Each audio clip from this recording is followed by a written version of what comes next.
तो हेलो दोस्तों, नमस्ते, प्रणाम।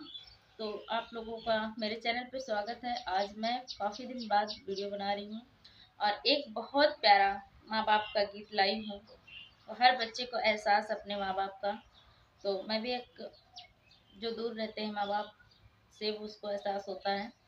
तो मैं भी एक बहुत प्यारा सा गीत लाई हूँ। अच्छा लगे तो लाइक सब्सक्राइब शेयर ज़रूर कर दीजिए और दोस्तों मेरा सपोर्ट करिए, क्योंकि मेरे चैनल का मोनेटाइज हट गया है और आप लोग का आशीर्वाद प्यार दुलार रहेगा तो फिर से मोनेटाइज हो जाएगा। चलिए शुरू करते हैं। खेलने हम गोद में जेके सत सत ना मनवा उनके चहली जे पास मिलल, जिनकर हम उंगली पकड़ के हर कदम बढ़ावे सिखनी नया एहसास मिलल,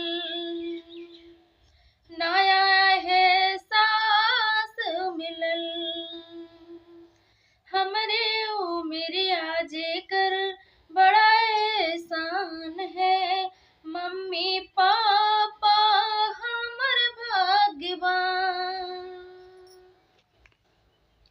हमरे उमरिया जेकर बड़ा एहसान, मम्मी पापा हमरो भगवान, मम्मी पापा हमरो भगवान।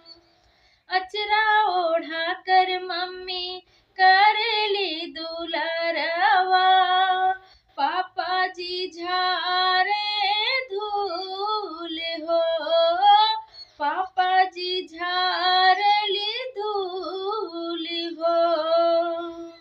नहला धोला कर मम्मी कपड़ा पहनावे, पापा ले जाली स्कूल हो, पापा ले जावे स्कूल हो। जेकर बाटे सगरो आरे मनवा, मम्मी पापा बाटे हमारो भगवान। जेकर बाटे सगरो हमरा यारे मनवा, मम्मी पापा बाटे भगवान। दोनों जाने के पौआ में सगरो जहनवा, मम्मी पापा हमरो भगवान, कि मम्मी पापा हमरो भगवान। अच्छा लगे तो लाइक सब्सक्राइब शेयर जरूर कर दीजिएगा।